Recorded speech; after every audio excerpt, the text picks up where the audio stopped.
ਗੁਰੂ ਨਾਨਕ ਦੇਵ ਜੀ ਮਹਾਰਾਜ ਕੁਦਰਤ ਦੀ ਵਿਚਾਰ ਕਰਦੇ ਨੇ। ਕੁਦਰਤ ਕਾਦਰ ਦੀ ਕ੍ਰਿਤ ਹੈ। ਕੁਦਰਤ ਦਾ ਮਾਲਕ, ਕੁਦਰਤ ਦਾ ਰਚੇਤਾ, ਕੁਦਰਤ ਦਾ ਬਣਾਉਣਹਾਰ ਕਾਦਰ ਹੈ। ਕ੍ਰਿਤ ਦੀ ਵਿਚਾਰ ਕਰਦੇ ਨੇ ਤੇ ਕ੍ਰਿਤ ਤੋਂ ਹੀ ਕਰਤੇ ਦਾ ਪਤਾ ਚੱਲਦਾ ਹੈ। ਉਂਝ ਕਰਤੇ ਪੁਰਖ ਨੂੰ ਸਮਝਣਾ ਜਾਣਨਾ ਕਠਿਨ ਹੈ। ਕਿਸੇ ਤਸਵੀਰ ਨੂੰ ਦੇਖ ਕੇ ਹੀ ਮੁਸੱਵਰ ਦਾ ਪਤਾ ਚੱਲਦਾ ਹੈ। ਬਣਤਰ ਤੋਂ, ਕ੍ਰਿਤ ਤੋਂ ਅਗਰ ਕ੍ਰਿਤ ਮਹਾਨ ਹੈ ਤਾਂ ਸਮਝ ਆ ਜਾਂਦੀ ਹੈ ਕਰਤਾ ਮਹਾਨ ਹੈ। ਕਵੀ ਆਪਣੀ ਕਵਿਤਾ ਤੋਂ ਪਹਿਚਾਣਿਆ ਜਾਂਦਾ ਹੈ, ਸੰਗੀਤਕਾਰ ਆਪਣੀ ਸੰਗੀਤ ਦੀ ਧੁਨ ਤੋਂ ਪਹਿਚਾਣਿਆ ਜਾਂਦਾ ਹੈ, ਉਹ ਕਾਦਰ ਕ੍ਰਿਤ ਤੋਂ ਪਹਿਚਾਣਿਆ ਜਾਂਦਾ ਹੈ। ਕ੍ਰਿਤ ਦੀ ਵੱਖ-ਵੱਖ ਵਿਚਾਰ ਕਰਦਿਆਂ ਮੇਰੇ ਪਾਤਸ਼ਾਹ ਇੱਥੇ ਕਹਿੰਦੇ ਨੇ, ਜਿਤਨੀ ਕ੍ਰਿਤ ਹੈ ਉਹਦੀ ਸੂਝ ਸਮਝ ਦੇਣ ਵਾਸਤੇ, ਲੈਣ ਵਾਸਤੇ ਮਨੁੱਖ ਨੇ ਨਾਮ ਰਚੇ ਨੇ। ਇਹ ਸਮਝ ਪਰਿਪੂਰਨ ਪ੍ਰਮਾਤਮਾ ਨੇ ਦਿੱਤੀ ਹੈ ਮਨੁੱਖ ਨੂੰ, ਤੇ ਮਨੁੱਖ ਨੇ ਹਰ ਚੀਜ਼ ਨੂੰ ਨਾਮ ਦਿੱਤੇ ਨੇ। ਕਿਸੇ ਵੀ ਚੀਜ਼ ਦਾ ਜੋ ਨਾਮ ਹੈ ਮਨੁੱਖ ਦਾ ਦਿੱਤਾ ਹੋਇਆ ਹੈ। ਉਂਝ ਹਰ ਚੀਜ਼ ਅਨਾਮ ਹੈ। ਜੈਸੇ ਜਾਪ ਸਾਹਿਬ ਵਿੱਚ ਮੇਰੇ ਪਾਤਸ਼ਾਹ ਕਹਿੰਦੇ ਨੇ, ਅਨਾਮ ਹੈ ਅਠਾਮ ਹੈ, हे ਪ੍ਰਭੂ ਤੇਰਾ ਕੋਈ ਨਾਮ ਨਹੀਂ। हे ਪ੍ਰਭੂ ਤੇਰਾ ਨਿਸ਼ਚਿਤ ਕੋਈ ਟਿਕਾਣਾ ਨਹੀਂ। ਅਠਾਮ ਹੈ, ਅਗਰ ਨਿਸ਼ਚਿਤ ਠਿਕਾਣਾ ਮੰਨ ਲਈਏ ਪ੍ਰਮਾਤਮਾ ਦਾ, ਉਹ ਵਿਆਪਕ ਨਹੀਂ ਹੈ।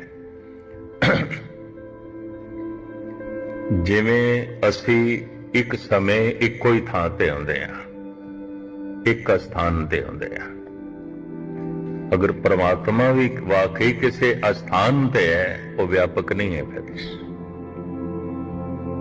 ਉਮੀਦ ਇਹ ਗੱਲ ਪਕੜ ਵਿੱਚ ਆ ਗਈ। ਇਸ ਵਾਸਤੇ ਅਨਾਮ ਹੈ ਅਠਾਮ ਹੈ। ਜਾਪ ਸਾਹਿਬ ਦੇ ਸਤਿਗੁਰ ਫਿਰ ਕਹਿੰਦੇ ਨੇ, ਅਨਾਮੇ ਅਠਾਮੇ, हे ਪ੍ਰਭੂ ਤੇਰਾ ਕੋਈ ਨਾਮ ਨਹੀਂ। हे प्रभु तेरा निश्चित कोई ठिकाना नहीं, क्योंकि तू ते व्यापक है। ऐसा कुछ भी नहीं जिथे तू ना होवे, तू सबने थाई जिथे हो जाई। साचा सिरजनहार जियो। अकाल सतत विच धन गुरु गोबिंद सिंह जी महाराज प्रमाण करते ने, कहा नाम ताको कहा कह कहा वे, कहा मैं बखानो कहे मोह ना आवे। हे प्रभु तेरा की नाम है, किस नाम नाल तैनू बुलाईए, मैनू कुछ नहीं पता। कहा नाम ताको कहां कह कहावे। दरअसल परमात्मा दी जेड़ी कृत मनुख नू प्रभावित कर सकीए, मनुख ने उस ढंग नाल उस नू नाम दे दिता है। परमात्मा दा जेड़ा गुण सामने आया है तो मनुख ने गुणात्मक नाम दे दिता है। नाम दो तरह दे, किरतम नाम, गुणात्मक नाम। कृत तो नाम पैदा हो जाता है। जैसे कह देने ये सुनियार है, ये लोहार है, ये चमार है, ये रागी है, ये संगीतकार है, ये मुसव्वर है। उदी कृत तो नाम पैदा हो जाते, इन्होंने किरतम नाम कहते हैं। दूसरा नाम गुणात्मक नाम, कुछ उस दे खूबियां ने, खासियत है, उन्होंने अरबी च कहते ने तखल्लुस, और उन्होंने संस्कृत दे च कहते ने गुणात्मक नाम। कुछ विशेष गुण ने ते गुणा करके नाम पैदा हो गए, गुणात्मक नाम। कोई गुण देखिया प्रभु दा अभ्यासी ने, उन्हें परमात्मा नू गुणात्मक नाम दे दिता। रमे होया ओदा गुण वेख के ऋषि मुनिया दी रसना तो निकलिया राम राम। फिर ऐसा दिसया, ठीक है रमे होया है पर निर्लेप है, लिपायमान नहीं है। तो दूजा ना निकलिया कृष्ण, जिस विच कशिश नहीं है, खिच नहीं है, किसी विच लिपायमान नहीं है, फसे होया नहीं है, निर्लेप है। कि जितने नाम ने मनुख ने परमात्मा नूं दिते, फिर ओही नाम जो मनुख ने परमात्मा नूं दिते मनुख ने मनुखां नूं दिते। कदी बंदियां दे नामां दे अर्थ करना सब नाम परमात्मा दे ने। सिखां दे नाम, हिंदुआं दे नाम, जैनियां दे नाम, बौद्ध लोकां दे नाम, मुसलमानां दे नाम, सब धार्मिक ने। गुलाम रसूल, जियाउल हक, खुदा बख्श, ये सारे नाम धार्मिक ने, ईश्वरी नाम ने। नाम गुणात्मक नाम, किरतम नाम। कदी अपने नामां दे अर्थ कर लेना सब परमात्मा दे नाम ने।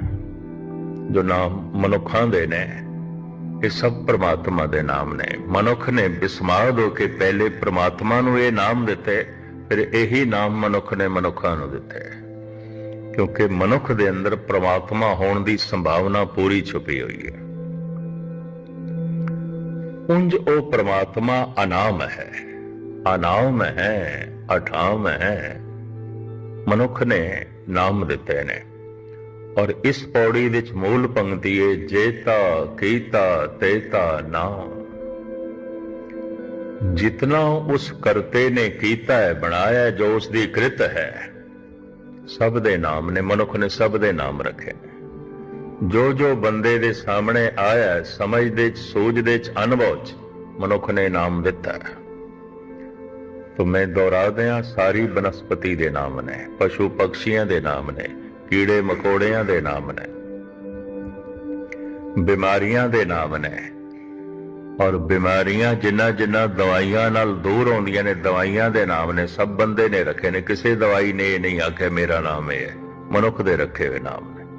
किसी बीमारी ने नहीं आख्या मेरा नाम यह है। बीमारियां नूं नाम बंदे ने दिते ने। फिर बंदे ने ही पशु पक्षियां नूं नाम दिते ने। मनुख ने ही मुल्कां दे नाम रखे ने, शहरां दे नाम रखे ने, कस्बिਆਂ दे नाम रखे ने, मजहबिਆਂ दे नाम रखे ने, गलियां दे नाम रखे ने। और फिर मनुख ने ही मनुखां दे नाम रखे ने, मनुख ने ही परमात्मा दे नाम रखे। हर चीज अनाम है, किसी चीज का कोई नाम नहीं, मनुख ने ही रखे ने। ते नाम नहीं ते ज्ञान नहीं। फिर किसी भी वस्तु का ज्ञान देने वास्ते, ज्ञान लैण वास्ते नाम लाजमी है। चाहे किसी शहर का ज्ञान देना है, सारी गल शहर की सुना देइए ते अगला पूछे उस शहर का नाम की है जिस शहर की इतनी वड्डी गल दस रहे हो, ते अगला आखे नाम मैनू नहीं आया, पता ही नहीं। तो बंदे नूं किस तरह पता चलेगा किहड़े शहर की गल पिया करदा। सब शहरां दे नाम ने, मुल्कां दे नाम ने, कौमां दे नाम ने, मजहबां दे नाम ने। और पंज तत्तां नूं मनुख ने नाम दिते ने। सब कुछ नाम दे च है। साहिब कहंदे ने चूंकि करते दी कृत अनंत है तो नाम भी अनंत ने, बेशुमार ने। असंख्य नाम, असंख्य था। चूंकि थाव टिकाणे कृत बहुत सारी है तो नाम बहुत सारे ने। अगम अगम असंख्य लो। साहिब इत्थे कहंदे ने मनुख दी सोच तो अगम, मनुख दी विचार तो, मनुख दी सोच तो, मनुख दी समझ तो भी परे कुछ दुनिया है। लोक ने, ब्रह्मंड ने। सानू ते शायद इस धरती का भी कोई मनुख दावे नाल नहीं कह सकता मैनू पूरा ज्ञान है। धरती की वैसे तो एक रेत दे जर्रे नूं भी पूरा समझना बड़ा औखा है, सारी धरती। अगम अगम असंख्य लो। साहिब कहंदे ने अनंत ब्रह्मंड ने जिन्हां तक मनुख सोच भी नहीं सकता।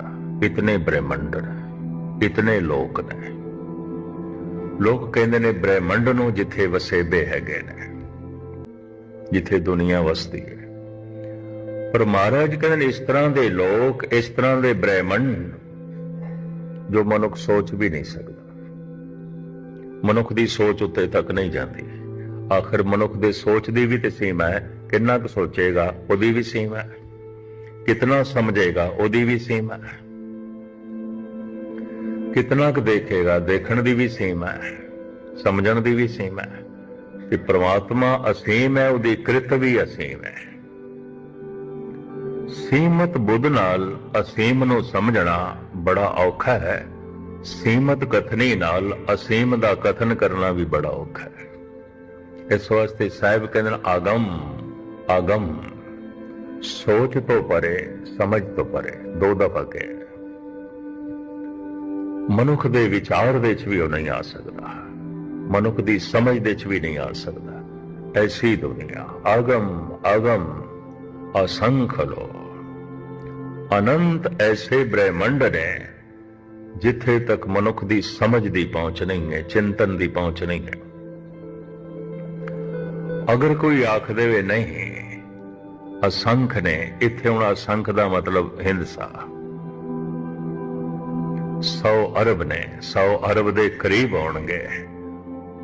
ਅਸੰਖ ਕਹੇ ਸਿਰ ਭਾਰ ਹੋਏ, ਇਹਦੇ ਸਿਰ ਦੇ ਉੱਤੇ ਝੂਠ ਬੋਲਣ ਦਾ ਭਾਰ ਚੜੇਗਾ। ਗਲਤ ਕਹਿ ਰਹੇ, ਸੰਖਿਆ ਹੋ ਹੀ ਨਹੀਂ ਸਕਦੀ, ਗਿਣਤੀ ਹੋ ਹੀ ਨਹੀਂ ਸਕਦੀ। ਇਹ ਆਪਣੇ ਸਿਰ ਦੇ ਉੱਤੇ ਖਾਮਖਾ ਭਾਰ ਚੁੱਕ ਰਿਹਾ ਹੈ ਝੂਠ ਬੋਲਣ ਦਾ। ਅਸੰਖ ਆਖ ਕੇ ਬਈ ਉਹ ਤੇ 100 ਅਰਬ ਦੇ ਕਰੀਬ ਇਹ ਦੁਨੀਆ ਹੋਵੇਗੀ, ਇਹ ਬ੍ਰਹਿਮੰਡ ਹੋਣਗੇ। ਮਹਾਰਾਜ ਕਹਿੰਦੇ ਨੇ ਇਸ ਤਰ੍ਹਾਂ ਆਖਣਾ ਵੀ ਸਿਰ ਤੇ ਝੂਠ ਬੋਲਣ ਦਾ ਭਾਰ ਚੁੱਕਣਾ ਹੈ। ਅਸੀਮ ਹੈ, ਅਨੰਤ ਹੈ, ਬੇਅੰਤ ਹੈ। ਹੁਣ ਅੱਗੇ ਵਿਚਾਰ ਜੋ ਮੇਰੇ ਪਾਤਸ਼ਾਹ ਦਿੰਦੇ ਨੇ ਉਹ ਹੈ ਅਖਰੀ ਨਾਮ ਅਖਰੀ ਸਾਲਾ। ਆਪ ਦੀ ਗਿਆਤ ਲਈ ਅਰਜ਼ ਕਰਾਂ, ਇਸ ਧਰਤੀ ਦੇ ਉੱਤੇ 4 ਖਾਣੀਆਂ ਨੇ ਜਿੱਥੋਂ ਜੀਵ ਜਨਮ ਲੈਂਦੇ ਨੇ, ਅੰਡਜ ਜੇਰਜ ਸੇਤਜ ਉਤਬੁਜ। ਉਤਬੁਜ ਖਾਣੀ ਇਹ ਸਾਰੀ ਬਨਸਪਤੀ ਹੈ, ਇਹ ਵੀ ਇੱਕ ਖਾਣ ਹੈ, ਇਹਨਾਂ 'ਚ ਵੀ ਜੀਵਨ ਹੈ। ਨਾ ਇਹਦੇ ਕੋਲ ਧੁਨ ਹੈ, ਨਾ ਇਸ ਕੋਲ ਸ਼ਬਦ ਹੈ, ਨਾ ਇਸਦੇ ਕੋਲ ਆਵਾਜ਼ ਹੈ, ਨਾ ਇਹਦੇ ਕੋਲ ਅਲਫਾਜ਼ ਹੈ। ਬਨਸਪਤੀ ਕੋਲ ਨਹੀਂ ਹੈ ਨਾ ਆਵਾਜ਼, ਨਾ ਅਲਫਾਜ਼, ਨਾ ਧੁਨ, ਨਾ ਅੱਖਰ। ਸਾਰੀ ਦੀ ਸਾਰੀ ਉਤਪੁਜ ਖਾਣੀ ਖਾਮੋਸ਼ ਹੈ, ਮੌਨ ਹੈ। ਨਾ ਅਲਫਾਜ਼, ਨਾ ਆਵਾਜ਼, ਨਾ ਧੁਨ, ਨਾ ਸ਼ਬਦ, ਨਾ ਧੁਨ, ਨਾ ਅੱਖਰ। ਬਨਸਪਤੀ ਕੋਲ ਨਹੀਂ ਹੈ। ਅੱਗੇ ਜਾਈਏ, ਅੰਡਿਆਂ ਤੋਂ ਜੋ ਜੀਵਨ ਪੈਦਾ ਹੁੰਦਾ ਹੈ, ਪੰਛੀ ਨੇ, ਕੀੜੇ ਮਕੌੜੇ ਨੇ, ਸਾਗਰ ਦੀਆਂ ਮਛਲੀਆਂ ਨੇ, ਜਾਂ ਸਾਗਰ ਦਾ ਹੋਰ ਬਹੁਤ ਸਾਰਾ ਜੀਵਨ ਹੈ, ਅੰਡਿਆਂ ਤੋਂ ਹੈ। ਬਹੁਤ ਵੱਡੀ ਖਾਣ ਹੈ, ਔਰ ਇਹ ਸਭ ਤੋਂ ਵੱਡੀ ਖਾਣ ਮੰਨਦੇ ਨੇ। ਜਿਸ ਤੋਂ ਜੀਵਨ ਆਮਦਾ ਹੈ, ਜੀਵ ਆਮਦੇ ਨੇ, ਸਭ ਤੋਂ ਵੱਡੀ ਖਾਣ ਅੰਡੇ ਨੇ। ਸਾਰੇ ਕੀੜੇ ਮਕੌੜੇ ਔਰ ਕਰੀਬਨ ਬੇਸ਼ਤਰ ਜਲ ਜੰਤੂ ਜੋ ਸਾਗਰ ਦਾ ਜੀਵਨ ਹੈ, ਪਾਣੀ ਦਾ ਜੀਵਨ ਹੈ, ਬਹੁਤਾ ਅੰਡਿਆਂ ਤੋਂ ਹੀ ਹੈ। ਇਹਨਾਂ ਵਿੱਚ ਅਧਿਆਂ ਕੋਲੋਂ ਆਵਾਜ਼ ਤੇ ਹੈ, ਅਲਫਾਜ਼ ਨਹੀਂ ਨੇ। ਧੁਨ ਤੇ ਹੈ, ਅੱਖਰ ਨਹੀਂ ਨੇ। ਪੰਛੀਆਂ ਕੋਲ ਧੁਨ ਹੈ, ਕੁਝ ਮਛਲੀਆਂ ਕੋਲ ਵੀ ਧੁਨ ਹੈ, ਲੇਕਿਨ ਸ਼ਬਦ ਨਹੀਂ। ਆਵਾਜ਼ ਹੈ, ਅਲਫਾਜ਼ ਨਹੀਂ। ਆਵਾਜ਼ ਤੋਂ ਪਤਾ ਚੱਲ ਜਾਂਦਾ ਹੈ ਕਿਸ ਪੰਛੀ ਦੀ ਆਵਾਜ਼ ਹੈ, ਕੌਣ ਹੈ। ਆਵਾਜ਼ ਦੱਸ ਦਿੰਦੀ ਹੈ ਕਊਆ ਹੈ, ਆਵਾਜ਼ ਦੱਸ ਦਿੰਦੀ ਹੈ ਇੱਲ ਹੈ, ਆਵਾਜ਼ ਦੱਸ ਦਿੰਦੀ ਹੈ ਕੋਇਲ ਹੈ, ਆਵਾਜ਼ ਦੱਸ ਦਿੰਦੀ ਹੈ ਚਿੜੀ ਹੈ, ਮੈਨਾ ਹੈ।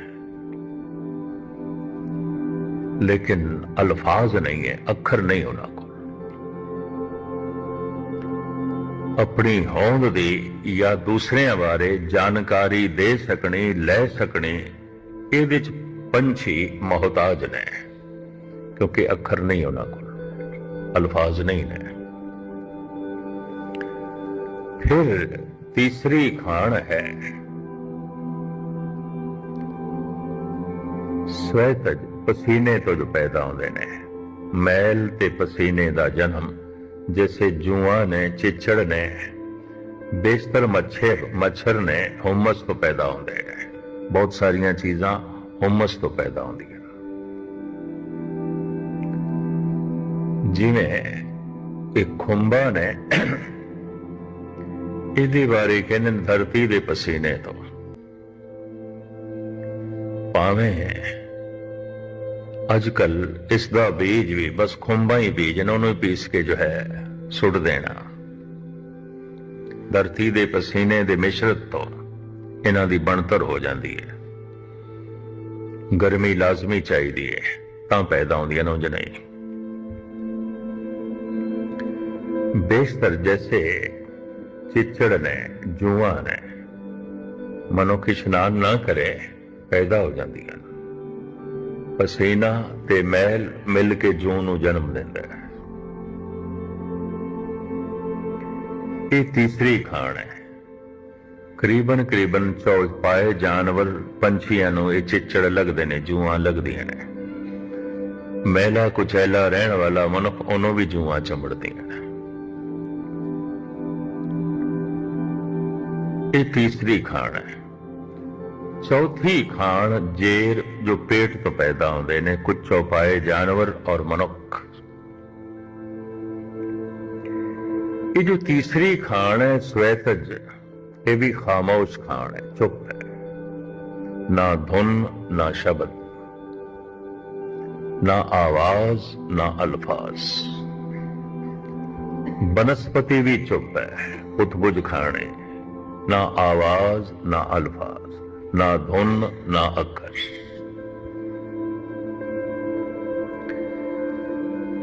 और इसे तरीके नाल जेर तो जो पैदा होंदे ने चौपाए जानवर, इन्हां कोल आवाज ते है। शेर गरजदा है, चीते बोलदे ने, ताड़ा मारदे ने, गऊ आवाज कढदी है, गिद्दड़ बोलदे ने, आवाज ते है। आवाज तो पता चल जाता है गिद्दड़ है, गऊ है, घोड़ा है, खोता है, आवाज दस देती है। लेकिन अल्फाज नहीं ने इन्हां कोल, अखर नहीं ने, इन्हां कोल भाषा नहीं है, सिर्फ आवाज है। बोलन बाण नहीं है, बोल बाणी नहीं है, आवाज है, अल्फाज नहीं है। धुन है, अखर नहीं है। अखर सिर्फ मनुखा कोल ने, सिर्फ मनुखा कोल। इस धरती विच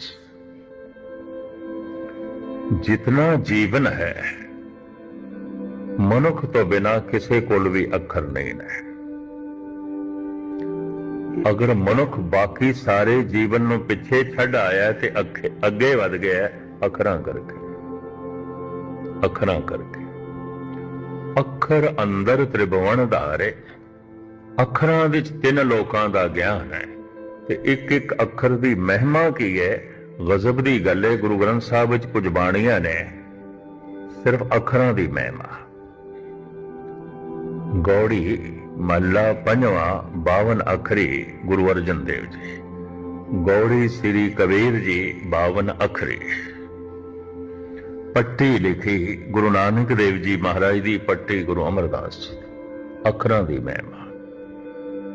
अगर ये अखर खो जान, ज्ञान देण दा साधन, ज्ञान लैण दा साधन सब खो जाएगा। जैसे गूंगा मनुख, आवाज ते है, अल्फाज नहीं ने। धुन ते है, शब्द नहीं ने, बोल नहीं ने। गूंगे नूं पुछिए कित्थों आया है, आ करदा है। इस आ तो पता चलदा है मनुख दी आवाज है। बंदा है, दूर भी किधरे करदा पे होवे आ, बंदा है, मनुख दी आवाज है। कित्थों आया है, किसनों मिलना है, की आखे बेचारा। थोड़े जिहा उसदे कोल इशारे ने, थोड़े जिहा, वो भी सारे नहीं समझ सकते। इस वास्ते पंजाबी दे ते कहंदे ने गूंगे दे इशारे गूंगे दी मां जाने, होर कौन जाने। मनुख दा सारा विकास अखरां ते, सारी तरक्की ਅੱਖਰਾਂ ਤੇ। ਅੱਖਰਾਂ ਵਿੱਚ ਤਿੰਨ ਲੋਕਾਂ ਦਾ ਗਿਆਨ ਹੈ। ਜਦ ਸਾਰਾ ਸਮਾਜਿਕ ਵਿਕਾਸ, ਸਾਰਾ ਕਾਰੋਬਾਰੀ ਵਿਕਾਸ ਤੇ ਸਾਰਾ ਧਾਰਮਿਕ ਵਿਕਾਸ ਅੱਖਰਾਂ ਤੇ ਖੜਾ ਹੈ, ਤਾਂ ਗੁਰੂ ਨਾਨਕ ਨੇ ਉਹਨਾਂ ਅੱਖਰਾਂ ਦੀ ਪੂਜਾ ਕਰਵਾਈ ਜਿਨ੍ਹਾਂ ਅੱਖਰਾਂ ਵਿੱਚ ਪ੍ਰਭੂ ਦਾ ਨਾਮ ਹੈ, ਗਿਆਨ ਹੈ। ਸਭ ਕੁਝ ਤੇ ਅੱਖਰਾਂ ਵਿੱਚ ਹੈ। ਕੀ ਕੁਛ ਅੱਖਰਾਂ ਵਿੱਚ ਹੈ? ਅਖਰੀ ਨਾਮ, ਅਖਰੀ ਸਾਲਾ। ਪਰਮਾਤਮਾ ਦਾ ਨਾਮ ਲਿਓ, ਕੁਝ ਅਕਸ਼ਰਾਂ ਦੀ ਬਣਤਰ ਹੈ। ਕੀ ਹੈ? ਜੈਸੇ ਰਾਮ ਦੋ ਅੱਖਰਾਂ ਦਾ ਜੋੜ ਹੈ, ਵਾਹਿਗੁਰੂ ਵੱਵਾ ਹੈ, ਆਹਾ ਹੈ, ਕੰਨਾ ਹੈ, ਗੱਗਾ ਹੈ, ਫਿਰ ਰੱਰਾ ਹੈ। ਅੱਖਰ ਨੇ, ਅੱਖਰ ਨਾ ਉਚਾਰਨ ਕਰੋ, ਵਾਹਿਗੁਰੂ ਸ਼ਬਦ ਦਾ ਉਚਾਰਨ ਹੀ ਨਹੀਂ ਆਉਂਦਾ। ਅੱਖਰਾਂ ਨੂੰ ਨਾ ਤੁਸੀਂ ਜੋੜੋ, ਵਾਹਿਗੁਰੂ ਬਣਦਾ ਹੀ ਨਹੀਂ। ਅੱਖਰਾਂ ਨੂੰ ਨਾ ਜੋੜੋ, ਅੱਲਾਹੂ ਬਣਦਾ ਹੀ ਨਹੀਂ। ਅੱਖਰਾਂ ਨੂੰ ਨਾ ਜੋੜੋ, ਰਾਮ ਬਣਦਾ ਹੀ ਨਹੀਂ। ਅੱਖਰ ਅੰਦਰ ਤ੍ਰਿਭੁਵਨ ਧਾਰੇ। ਪਰਮਾਤਮਾ ਦਾ ਨਾਮ, ਮਨੁੱਖਾਂ ਦਾ ਨਾਮ ਸਭ ਅੱਖਰਾਂ ਦੇ ਅਧੀਨ। ਅਖਰੀ ਨਾਮ, ਅਖਰੀ ਸਾਲਾ। ਸਿਫਤ ਤੋਂ ਸਲਾਹ ਕਰਨੀ ਹੈ, ਜੈਸੇ ਹੁਣ ਕਥਾ ਕਰਨੀ ਹੈ तो ਅੱਖਰਾਂ ਦੇ ਵਿੱਚ ਹੀ ਹੈ ਨਾ। ਅੱਖਰ ਹਟਾ ਦਈਏ ਤੇ ਆ ਕਰੇ ਜਾਈਏ ਤੇ ਫਿਰ ਕੀ ਪਤਾ ਚੱਲੇਗਾ? ਕੁਛ ਵੀ ਨਹੀਂ। ਪਰਮਾਤਮਾ ਦੇ ਗੁਣ, ਪਰਮਾਤਮਾ ਦੀ ਸਿਫਤ ਤੋਂ ਸਲਾਹ ਅੱਖਰਾਂ ਦੇ ਅਧੀਨ ਹੈ। ਅਖਰੀ ਨਾਮ, ਅਖਰੀ ਸਾਲਾ, ਅਖਰੀ ਗਿਆਨ, ਗੀਤ ਗੁਣ ਗਾ। ਸਾਰੇ ਗੀਤ ਅੱਖਰਾਂ ਦੀ ਬਣਤਰ ਨੇ, ਸਾਰਾ ਗਿਆਨ ਅੱਖਰਾਂ ਦੀ ਤਰਤੀਬ ਹੈ। ਸਾਰੇ ਗੁਣਾਂ ਦੀ ਵਿਚਾਰ ਦੇਣੀ ਲੈਣੀ ਅੱਖਰਾਂ ਦੇ ਅਧੀਨ ਹੈ। ਅੱਖਰ ਖੋ ਜਾਣ तो जैसे पशु की दुनिया खामोश है, मनुख की दुनिया भी खामोश हो जाएगी। सारा विकास भी रुक जाएगा, सारी तरक्की रुक जाएगी। हुण आप दी ज्ञात लई अर्ज करा, बोलना अखरां विच आवाज नूं अल्फाज देने एक कृत है, बहुत वड्डी कृत है। ता मर्दे सुखन ना गुफ्ता बाशद, ऐबो हुनर ने हुफ्ता बाशद। जितने चिर तक बंदा बोले ना, कुछ भी नहीं पता चलता उसके गुण अवगुणा का। रजोगुणी है, तमोगुणी है, सतोगुणी है, निर्माण है, हंकारी है, मूर्ख है, सियाणा है, उहदे बोलां तो पता चलता है, अखरां तो पता चलता है। उहदे आ तो नहीं पता चलेगा, जैसे गूंगे का नहीं पता चलता। ये मूर्ख है, सियाणा है, दूरदृष्ट है, कम नजर है, तमोगुणी है, सतोगुणी है, रजोगुणी है। गूंगे नो उदी आ तो कुछ नहीं पता चलता, पर जो बोल सकता है, जिहदे कोल अल्फाज ने, आवाज है, अल्फाज है, अखर ने, धुन है, कुछ दिन उसकी संगत करी उसकी बोल चाल दस देंदी है। निर्माण है कि हंकारी है, मूर्ख है कि सियाणा है, ਉਹਦੀ ਬੋਲ ਚਾਲ ਦੱਸ ਦਿੰਦੀ ਹੈ। ਤਮੋ ਗੁਣੀ ਹੈ, ਸਤੋ ਗੁਣੀ ਹੈ, ਰਜੋ ਗੁਣੀ ਹੈ, ਦੱਸ ਦਿੰਦੀ।